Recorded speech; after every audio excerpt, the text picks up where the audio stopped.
ఎన్ gold మీ విశ్వసనీయ ఆత్మీయ నేస్తం. హాయ్ హలో నమస్తే, welcome to VTV news.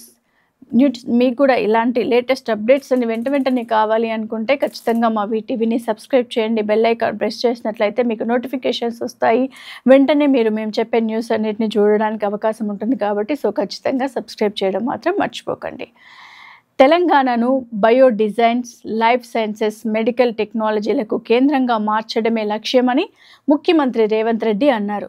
Gachibowli AIG ఆసుపత్రిలో జరిగిన ఆసియా పసిఫిక్ బయో డిజైన్ సమ్మిట్లో ఆయన ఈ వ్యాఖ్యలు చేశారు.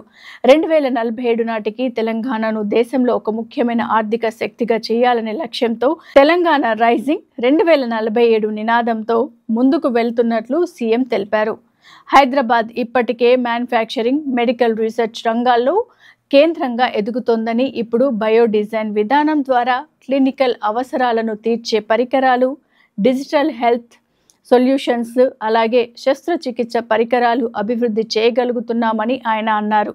విద్యా సంస్థలు, పరిశోధన కేంద్రాలు, young India silks university corporate భాగస్వామ్యంతో అనుసంధానం చేస్తామని, ఇప్పటి వరకు మన ప్రతిభ ఇతర దేశాల కోసం పనిచేసిందని, ఇకపై మేధస్సు దేశ ప్రజల ఆరోగ్య భద్రతకు ఉపయోగపడాలని ఆయన పిలుపునిచ్చారు.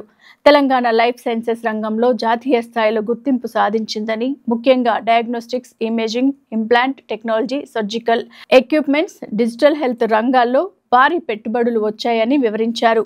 అయితే సుల్తాన్పూర్లో ఏర్పాటు చేసిన దేశంలోనే అతిపెద్ద మెడికల్ డివైజెస్ పార్క్ ఇప్పటికే 60కి పైగా సంస్థలకు ఆవాసమైందని చెప్పారు. అయితే ప్రభుత్వం 2034 నాటికి $1 ట్రిలియన్ ఆర్థిక వ్యవస్థ, 2047 నాటికి $3 ట్రిలియన్ ఆర్థిక వ్యవస్థ లక్ష్యంతో ముందుకు సాగుతుందని ఆయన స్పష్టం చేశారు. చూశారు కదా, మరిన్ని లేటెస్ట్ అప్డేట్స్ కోసం కీప్ వాచింగ్ ఆన్ వీటీవీని సబ్స్క్రైబ్ చేసుకోండి. నమస్తే.